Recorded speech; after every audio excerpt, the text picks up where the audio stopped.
Hello, I'm John Weiler with the Sovereign Passage Assembly, and this is our daily brief for January 8th, 2019.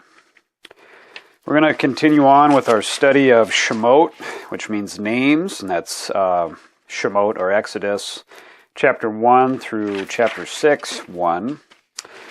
Yesterday we talked about bondage, and how the descendants of Yashar'el were in bondage, even though they were numerous, and how we are in bondage today, in what Mashiach tells us that those who commit sin are servants of sin, but sin is living a life contrary to the way of Yah.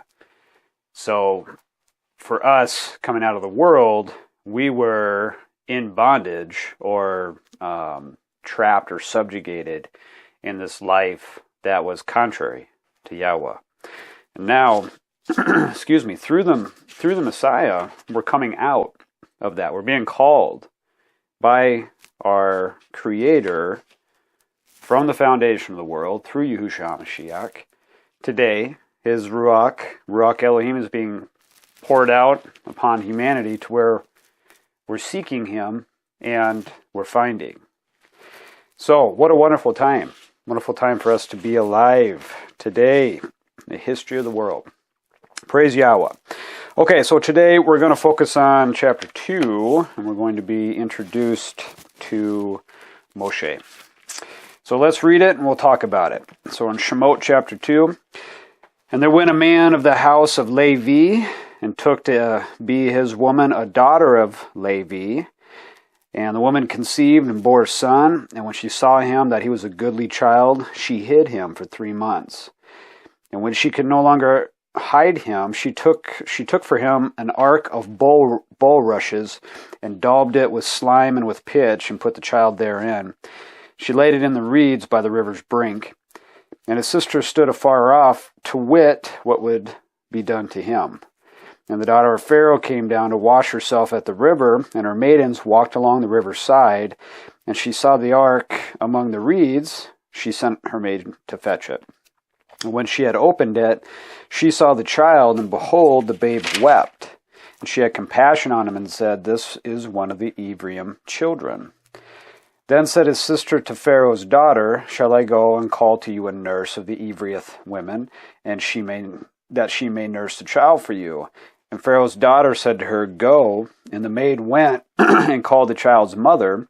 And Pharaoh's daughter said unto her, Take this child away, and nurse it for me, and I will give you your wages. And the woman took the child and nursed it. And the child grew, and she brought him unto Pharaoh's daughter, and he became her son. And she called his name Mosche, and said, Because I drew him out of the water. And it came to pass in those days when Mosche was grown, that he went out unto his brethren, and looked on their burdens. And he spied a Mitzri smiting an Ivri, one of his brethren. And he looked this way and that way, and when he saw that there was no man, he slew the Mitzri, and hid him in the sand. And when he went out the second day, behold, 2 men of the Ephraim strove together. And he said unto him that did the wrong, Wherefore smite you your fellow? And he said, Who made you a prince and judge over us? Intend you to kill me as you killed the Mitzri? And Mosche feared and said, Surely this thing is known. Now when Pharaoh heard this thing, he sought to slay Mosche. When Mosche fled from the face of Pharaoh and dwelt in the land of Midian, and he sat down by a well. Now the priest of Midian had 7 daughters, and they came and drew water and filled the troughs of water with their father's flock, and the shepherds came and drove them away. But Mosche stood up and helped them and watered their flock. And when they came to YAHUAH, their father, he said, How is it that ye are come so soon this day? And they said, A Mitzri delivered us out of the hand of the shepherds, and also drew water enough for us, and watered the flock. And he said unto his daughters, And where is he? Why is it that ye have left the man? Call him, that he may eat bread. And Mosche was content to dwell with this man, and he gave Mosche Zipporah his daughter, and she bore him a son, and he called his name Gershom, for he said, I have been a stranger in a strange land. And it came to pass in the process of time that the king of Mitzrayim died, and the children of Yashar'el sighed by reason of bondage. And they cried, and their cry came up unto ELOHIYM by reason of the bondage. And ELOHIYM heard their groanings, and ELOHIYM remembered his covenant with Abraham, with Yitzhak, and with Yaakov. And ELOHIYM looked upon the children of Yashar'el, and ELOHIYM had respect unto them. Okay, so when we left off, Pharaoh had ordered that if there's an Ivrite male child, they'd be thrown in the river, be killed. So a man of the house of Levi, and a daughter of Levi, conceived and bore a son. So we are told here that Mosche or Moses is a Levite. And saw he was a goodly child and hid him for 3 months. So nothing would happen to him. And then she made a little boat for him, a little ark, out of bulrushes, reeds, and placed the child within. Laid him in the river and let him go, but the sister stood and bore witness what was going to happen. Daughter of Pharaoh was out with her servants, bathing in the river, sees the ark, opens it up, sees the child inside. And the baby starts to cry. She has compassion on him. The sister comes up and says, "Hey, I know somebody that can nurse the child for you. You want me to go get her?"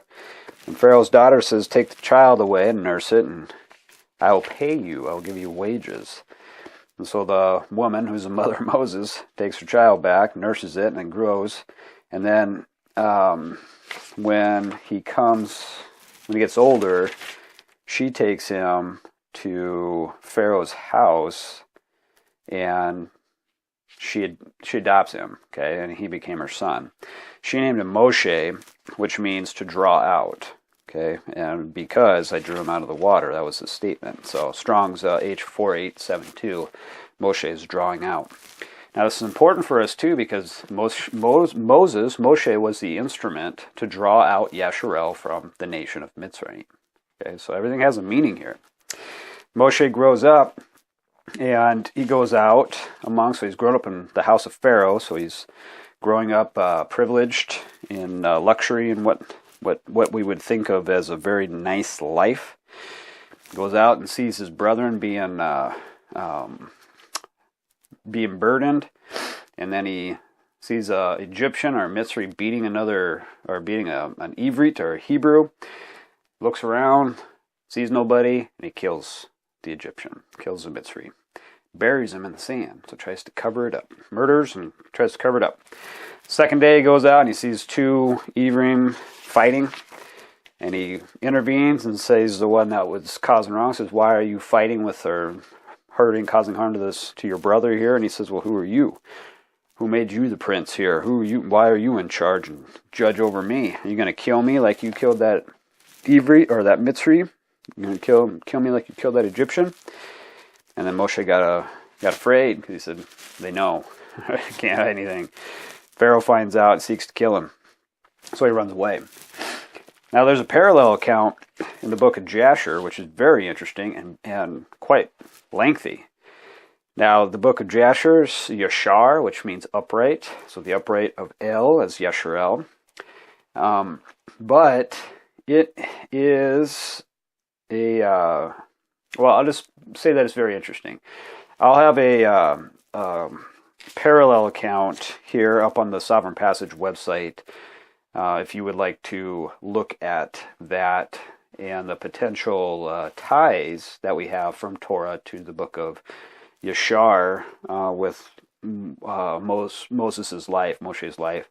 Because Moses is a general, and he leads campaigns. He ends up being a king of the Cushites after he runs away, and he has a wife that's betrothed to him, although he does not consummate the marriage, and does very well for that kingdom, that area. And then because there's no heir with this marriage that he has with this woman, she seeks basically to get rid of him, and so she can have somebody that will give her a child. And Moses leaves, and the people send him away. They don't try to kill him or anything like that. They send him away because he did so well for them.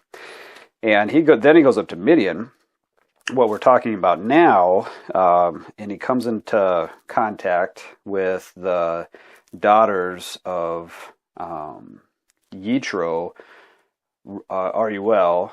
So Reuel is, or Reuel is, means friend of El, but he's described as a priest of Midian. So a priest is a Cohen, and that's Strong's H3548, but it doesn't really state that he is carrying the birthright or carrying the way of YAHUAH, but he is Reuel, a friend of El. That's what Reuel means, and that's Strong's H7467. Now Reuel is also in the account of Yashar. The rod of El, the rod of ELOHIYM, is talked about there, and it's the same staff that Mosche has that is given to Aaron. It seems to be something of like a mythical quality or a piece. It was given to Adam, and Adam used it to till the soil, and then it was passed down all the way to Noah, and then Noah to Yosef, ended up in the hands of Yosef. And then when Yosef died, and all that generation died, it came into the hands of Reuel, friend of El, and he takes it back. So he has in his possession the rod of El, okay, and Moshe shows up, and he scares off the other shepherds who are pushing away his daughters from watering them. And just as he does here in Torah, and delivers basically the daughters of Reuel, and then he goes and waters the flock. But when they bring him back to Reuel, he finds out that the Cushites had sent him away, so he locks him up. Just under the thought that he is a fugitive and they may come looking for him. And he stays in prison for 10 years, and Zipporah is the one that supports him. And then finally, he's let out, and he goes into Reuel's garden that he has planted, and he pulls out the staff or the rod of El. And then is because of that action right there, because he was allowed to pick up and take the rod of El, he is given Zipporah as a wife. Okay, so again, when we talk about the book of Yashar, I personally do not feel that it is a complete testimony. The reason being is that we have allusions, with pieces like Miriam and Aaron when they're speaking bad about Moshe and his Cushite wife, and that's when the basically challenging Moshe. Why is he the one that's Yah's talking to? We're the same. We're prophets like him. And then we have that mention of that, but we don't have any other account of that in Torah. But we do in the book of Yashar. But we have all these other fantastical things around, which not to say that Yah does not do the fantastical things, because he works miracles, because he's the creator of all things, do whatever he wants. But that's not in the instructions of the upright of El. It's not in the Torah, okay, for how we are to live our lives. What we see in the book of Yashar is a lot of actions or acts of mighty men, okay, of the mighty. And Yahushua HaMashiach was not mighty, okay. ELOHIYM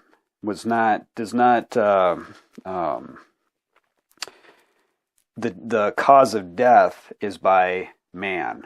Okay, ELOHIYM did not create death. Death was a choice of man. So if we see something that shows the mighty works that causes death, then we need to pay attention here to what's the validity of what we're reading. Okay, we can read with discernment and get some back story possibly to the instructions of ELOHIYM, but we have to be very cautious. Okay, so the Torah is the instructions. That's what Torah means, instructions for the called out of El. But we have to remember that that is the instructions for us. Okay, anything else around that is we need to have a discerning eye and read and make our choices and decisions through the Ruach HaKodesh. And the Ruach HaKodesh will be with us once we are we're single on the way of ELOHIYM, which is through his instructions. Okay, so instructions first, always. But it's a very interesting account, okay, of Mosche. And it gives us, at a bare minimum, the knowledge that Mosche would have just from moving large groups of people. Okay, I can understand that from being in the military. Okay, so you're marshaling troops. That's a big deal. So he would have the skills in this portion of his life, that he's going up to, that he's just leaving. The living in Mitzrayim, living in the nations. Okay, so he goes up to Midian, and let me get back where we are here on the on my notes here. Sits down at a well, drives away the shepherds that are causing trouble for the shepherdesses, the daughters of Reuel, the priest of Midian, as he's described, friend of Reuel, and then he stands up, helps them, Mosche, and then waters their flock. Daughters say, "Hey, the Mitzri," calls Mosche Mitzri, "delivered us out of the hands of the shepherds and drew water enough for us and watered the flock." And Reuel says, "Well, where is he? What is it that ye have left this man? Call him that he may eat bread." Okay, he may eat bread. And Moshe is content to dwell with this man, is what it says next. Not that he threw him in prison for 10 years, but that he was content to dwell with this man. So we pay attention to that. Then he gives Zipporah his daughter. Zipporah means bird. And that's Strong's H6855. And then she bears a son named Gershom. And that means refugee. That's what Gershom means. And that's Strong's H1648. And it's because Moses says, "I have been a stranger in a strange land." And then it came to pass in the process of time that the king of Mitzrayim died, and the children of Yashar'el sighed by reason of bondage, and they cried, and their cry goes up to ELOHIYM, and ELOHIYM hears their groaning, and he remembers the covenant of Abraham, Yitzhak, and Yaakov, looks upon the children of Yashar'el, and had respect unto them. Okay, so he hears them and their cries, their cries, their cries. Do we cry? Do you cry? I cry. I cry out, especially at night, when I lay in bed and I lay awake for whatever reason. And I used to cry out for help with whatever my burden was at that time, whatever I was concerned with. That short-term fear. But because of the grace of ELOHIYM that he gives us through the knowledge of the truth, we realize that that's not the way. That's not what we should be crying out for. We should be crying out for guidance through the way of ELOHIYM, to give us knowledge, give us this understanding of how to apply his word, how to live it, which then in turn brings peace. Okay, that is in the process of doing just that, of seeking him, as Mashiach tells us, we remove the burdens, or he removes the burdens. It's like, really, we have to make the choice first to throw off the yoke of bondage of living contrary to YAHUAH. Okay, which is sin, to stop being servants of sin, and then to repent. Okay, as Mashiach tells us, that's the Besorah, is repentance and remission of sins, is forgiveness for coming back, to come back to him. So we have to make that choice to do so, and then we cry out, "Please show us what to do. Please show us," and he does. and he will. It's all right in his word. We just have to have the desire to seek it. Let's continue on with Isaiah. Yesterday we read chapter 57. Let's read chapter 58. Okay, so we just left the Israelites, or Yashar'el, the upright of El, crying out because of their bondage, their burdens in the world in Mitzrayim. Okay, so Isaiah chapter 58, cry aloud, spare not, lift up your voice like a shofar, and show my people their transgression, and the house of Yaakov their sins. Yet they seek me daily and delight to know my ways, as a nation that did righteousness and forsook not the ordinance of ELOHIYM. They ask of me the ordinances of justice. They take delight in approaching to ELOHIYM. Wherefore have we fasted, say they, and you see not? Wherefore have we afflicted our soul, and you take no knowledge? Behold, in the day of your fast, ye find pleasure, and exact all your labors. Behold, ye fast for strife and debate, and to smite with the fist of wickedness. Ye shall not fast as ye do this day, to make your voice to be heard on high. Is it such a fast that I have chosen? A day for a man to afflict his soul? Is it to bow down his head as a bulrush, and to spread sackcloth and ashes under him? Will you call this a fast and an acceptable day to YAHUAH? Is not this the fast that I have chosen? To loose the bands of wickedness, to undo the heavy burdens, and to let the oppressed go free, and that ye break every yoke. Is it not to deal your bread to the hungry, and that you bring the poor that are cast out to your house? When you see the naked, that you cover him, and that you hide not yourself from your own flesh? Then shall your light break forth as the morning, and your health shall spring forth speedily, and your righteousness shall go before you. The glory of YAHUAH shall be your rearward. Then shall you call, and YAHUAH shall answer. You shall cry, and he shall say, Here I am. If you take away from the midst of you the yoke, the putting forth of the finger and speaking vanity, and if you draw out your soul to the hungry and satisfy the afflicted soul, then shall your light rise in obscurity, and your darkness be as the noonday. And YAHUAH shall guide you continually, and satisfy your soul in drought, and make fat your bones. And you shall be like a watered garden, and like a spring of water, whose waters fail not. And they that shall be of you shall build the old waste places. You shall raise up the foundations of many generations, and you shall be called the repairer of the breach, the restorer of paths to dwell in. If you turn away your foot from the Shabbat, from doing your own pleasure on my holy day, and call the Shabbat a delight, the Holy One of YAHUAH honorable, and shall honor him, not doing your own ways, nor finding your own pleasure, nor speaking your own words, then shall you delight yourself in YAHUAH. And I will cause you to ride on the high places of the earth, and feed you with the heritage of Yaakov your father, for the mouth of YAHUAH has spoken it. So here is what we cry out for, and here is what we seek. As he says, wherefore, he talks about us today, okay, they ask of Yah, we ask of YAHUAH, what the ordinances of justice are. We seek him through the Torah now. Okay, we have a large movement, what's called a movement by other human beings, of Torah keepers that are Torah observant, and part of this a Hebrew roots movement.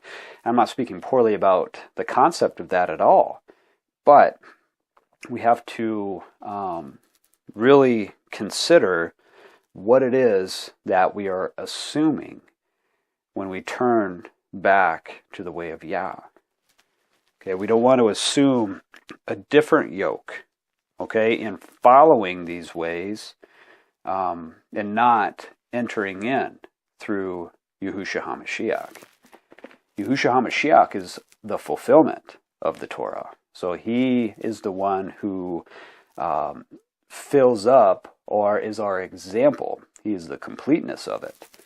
So we look for how to live our lives now. It is through Yahushua HaMashiach, okay, through his actions, through his words.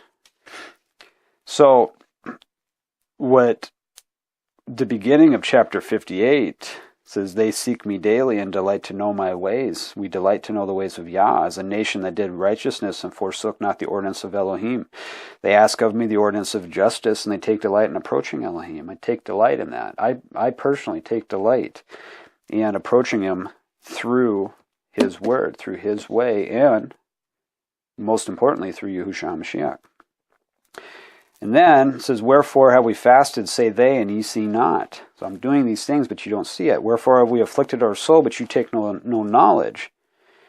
And Yah says, behold, in the day of your fast, ye find pleasure and exact all your labors, which is not the purpose.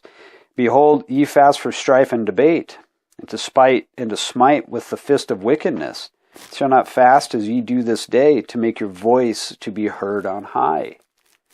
We have a concept coming out, or we have a better understanding of the concept coming out of the world than we do as we are living in it, in this fact of a personal relationship with Jesus.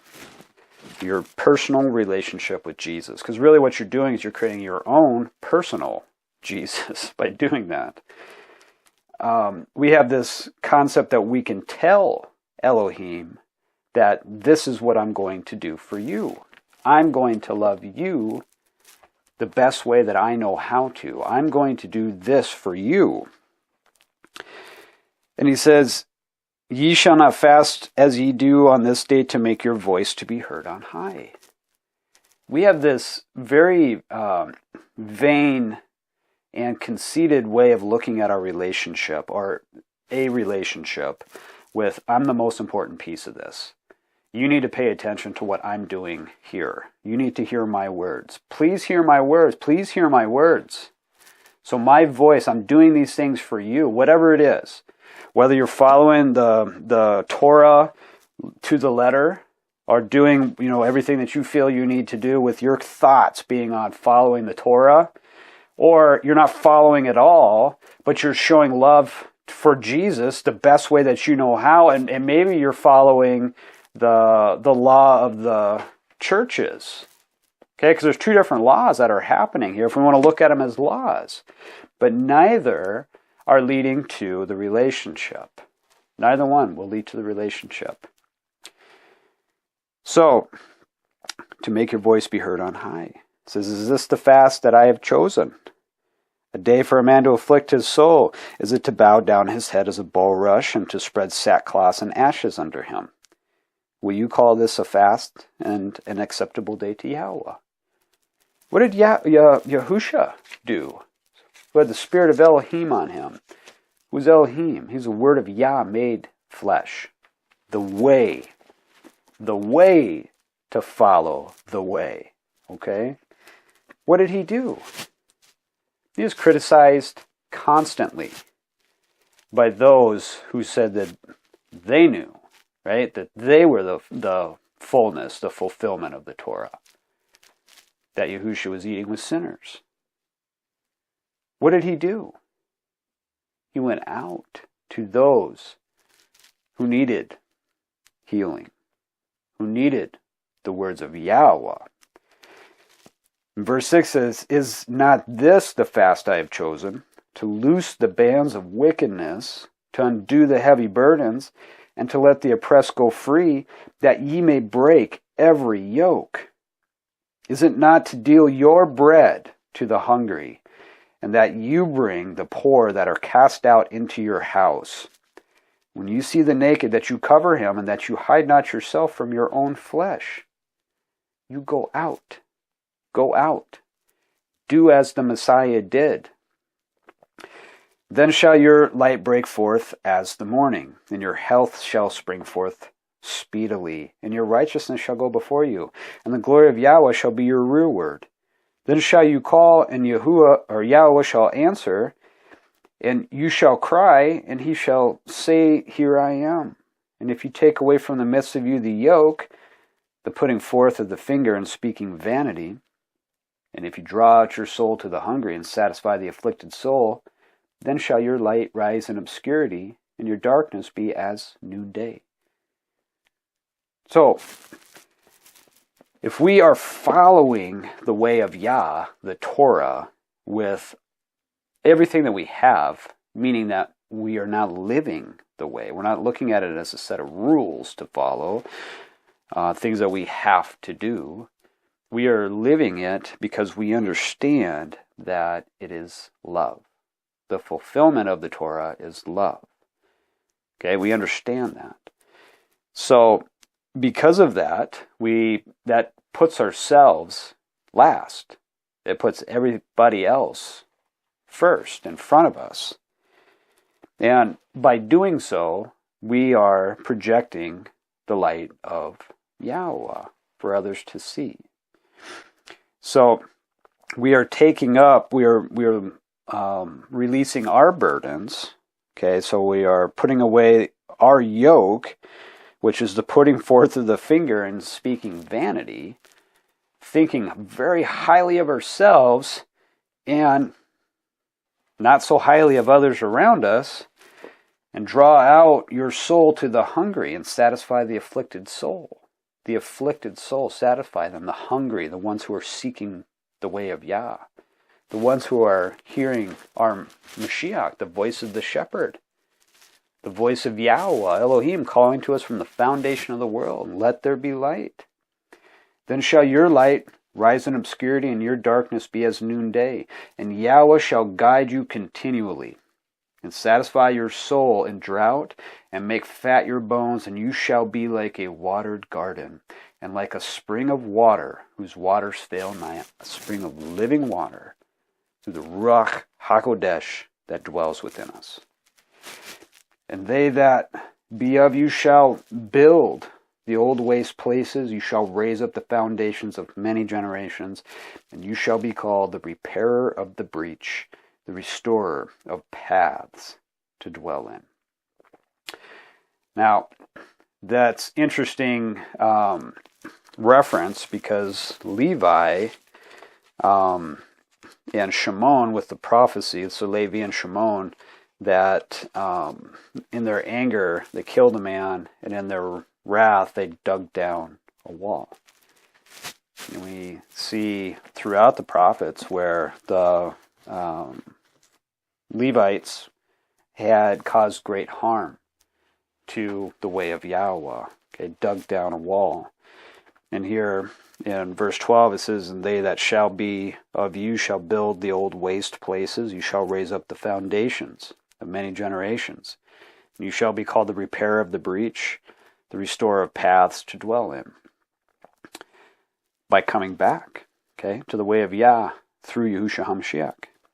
And if you turn away your foot from the Shabbat, from doing your pleasure on my holy day, and call the Shabbat a delight, which is the seventh day of the week, the holy of YAHUAH, honorable, and shall honor him, not doing your own ways, nor finding your own pleasure, nor speaking your own words. Then shall you delight yourself in YAHUAH, and I will cause you to ride upon the high places of the earth, and feed you with the heritage of Yaakov your father, for the mouth of YAHUAH has spoken it. Nor speaking your own words on Shabbat, okay? Period. Nor speaking your own words, all right? Very important. Okay, so whose words do we listen to then? YAHUAH, okay? Because from the mouth of YAHUAH has spoken it. Okay, so let's finish out here with these concepts here, okay, with how we cry out today and what we are expecting, okay, and how to even do it to begin with. All right, let's go to 1 Corinthians chapter 2. We'll read 1 through 16. 1 Corinthians chapter 2. And I, brethren, when I came to you, came not in excellency of speech or of wisdom, declaring unto you the testimony of YAHUAH. For I determined not to know anything among you, save Yahushua HaMashiach and him crucified. And I was with you in weakness and in fear and in much trembling.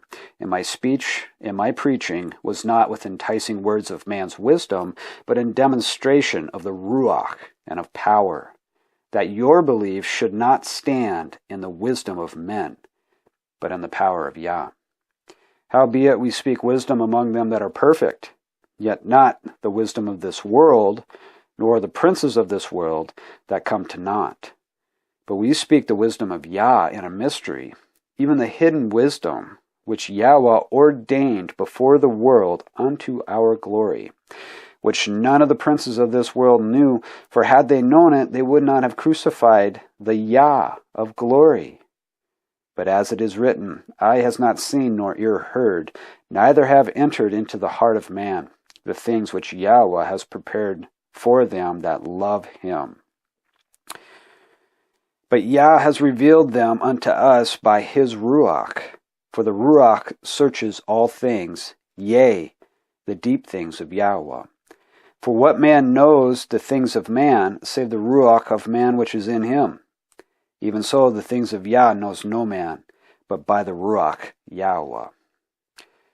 Now we have received not the Ruach of the world, but the Ruach which is of YAHUAH, that we might know the things that are freely given to us of YAHUAH. Which things we speak not in the words which man's wisdom teaches, but which the Ruach HaKodesh teaches, comparing spiritual things with spiritual.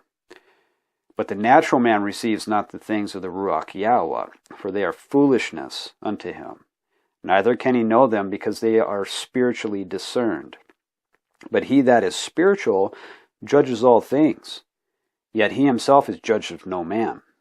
For who has known the mind of Ruach YAHUAH, that he may instruct him? But we have the mind of the Ruach Mashiach, the spirit of Mashiach. So, we, as we're crying out here, and what we are seeking, we seek through his word. We go to any other man, they're going to tell, the man's going to say the words of the man, okay, which is not the words of YAHUAH. The natural man receives not the things of the Ruach YAHUAH, the spirit of YAHUAH, for they are foolishness unto him. Neither can he know them, because they are spiritually discerned. Okay? Man is focused on physical. That's it. The physical things of the world. We're focused on the things of the spirit. So,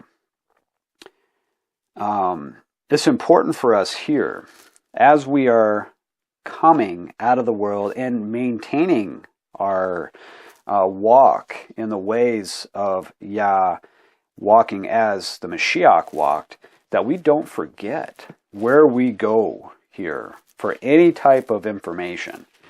We start to look at other human beings as the authority or as the experts here, and we are looking away from the way of Yah.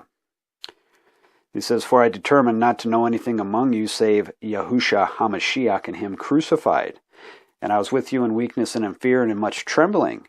And my speech and my preaching was not with enticing words of man's wisdom, but in demonstration of the Ruach and of power, that your belief should not stand in the wisdom of men, but in the power of Yah. It's only by his power that we can even hear him to begin with. We are so lost, so buried with all these burdens.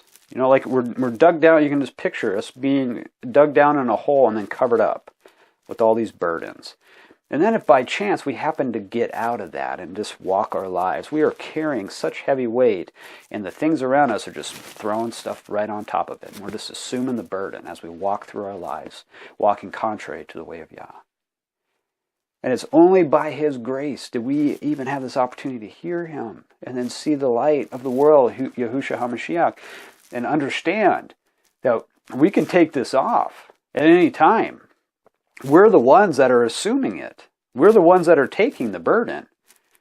We just don't know anything different. We've never laid the burden down. But once we realize that we can really do that, and then come back into our relationship and actually be accepted as sons through Yahushua HaMashiach, and we can live without care and worry, knowing that our Father in heaven knows what we need before we even ask it.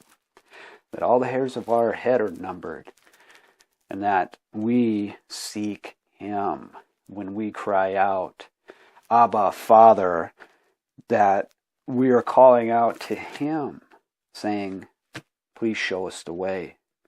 Show us what to do. Please keep us, stay with us. Do not take your Ruach HaKodesh from us. We want to be in your light. We know what right is now. We want to be living wells of living water. We want your words to be coming out. We no longer want words of men, ways of men. Your belief should not stand in the wisdom of men, but in the power of Yah.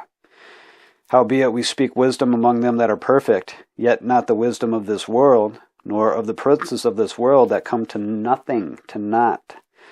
But we speak the wisdom of Yah in a mystery, even the hidden wisdom, which YAHUAH ordained before the world unto our glory, which none of the princes of the world knew, for had they known it, they would not have crucified the Yah of glory, would not have crucified Mashiach. Then we would not have been able to repent. Okay? But that wouldn't have happened anyways, because it was already laid out by ELOHIYM. Everything was the end from the beginning. Okay? But as it is written, an eye has not seen, nor an ear heard, neither have entered into the heart of man the things which YAHUAH has prepared for them that love Him. That have prepared for them that love Him. That's Isaiah 64:4. But Yah has revealed them unto us by His Spirit, His Holy Spirit, His Ruach. For the Ruach searches all things, yea, the deep things of YAHUAH. And we're told what it is that we need to be doing here. Okay? To have His Ruach HaKodesh, first we need to be sanctified by the truth. Your word is truth. We need to be immersed in the Word, immersed in the water. And then the Ruach will dwell with us, and then we focus on the things of Mashiach. Others. We keep our relationship with ELOHIYM in great thankfulness and happiness and joy as we walk through this life, knowing that we're taken care of no matter what happens. Knowing that we have life, that we have peace. We're no longer bent over, stooped. We are upright. Yashar'el. And we know that there are those out there who are seeking and striving, who are starving in the Ruach. Okay? It's not to go out and just start a soup kitchen. Okay? Although that is nice. It is nice to help people. But we're talking about the things of the Spirit, things of the Ruach. Because the natural man receives not the things of the Ruach YAHUAH. For they are foolishness unto him, and neither can they know them, because they are spiritually discerned. Okay? The natural man is physical. We can go out and feed people if you want to. There's nothing, that's a good thing to do. And who knows? ELOHIYM, the Ruach ELOHIYM works constantly. We're just vessels. We're just a means of it as long as we're speaking the words of Yah and not speaking the words of men. Okay? But we're talking here, in our focus, are things of the Ruach, spiritual, of the life to come. That's why Yahusha tells us to go to the lost sheep of the house of Yashar'el.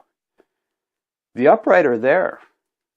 The upright are there. The ones who don't, who feel, who react in whatever shape or form, whether it's with hostility or obscurity or mocking, okay, to the words of YAHUAH, it's all foolishness to them. Foolishness, because they are natural men. Okay, just like we were. I mean, we reacted the same way until something occurred, till Yah got our attention.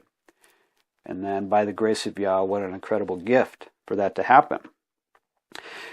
But for us to go out and talk to somebody who thinks that the word of Yah was foolishness, that I'm not going to do it, I'm going to do my own words, then nothing's going to happen there. There's no healing there. All that will continue to happen is a split in whatever relationship you would have, or a conflict. So that's not who we are looking for here. We are seeking ELOHIYM, and our words, the words of ELOHIYM, will reach the ears of those who are seeking ELOHIYM, who are hungry, who are in need of covering, and the covering of Yahushua HaMashiach. Okay? That's how that works. And that's our role today, now, in this world, is to walk as Mashiach walked.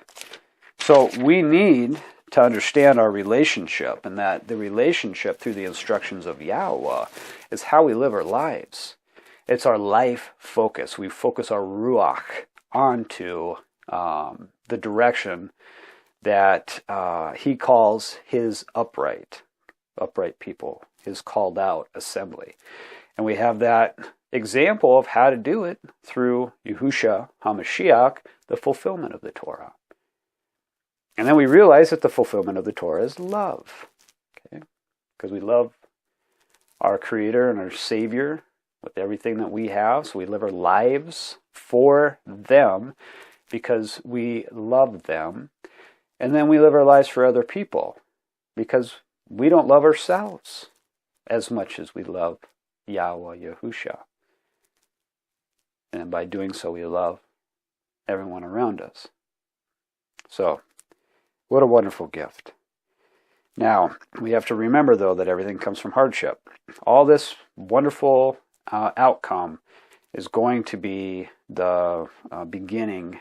The seed will come from hardship because we don't know it any other way as human beings. And I can attest to it.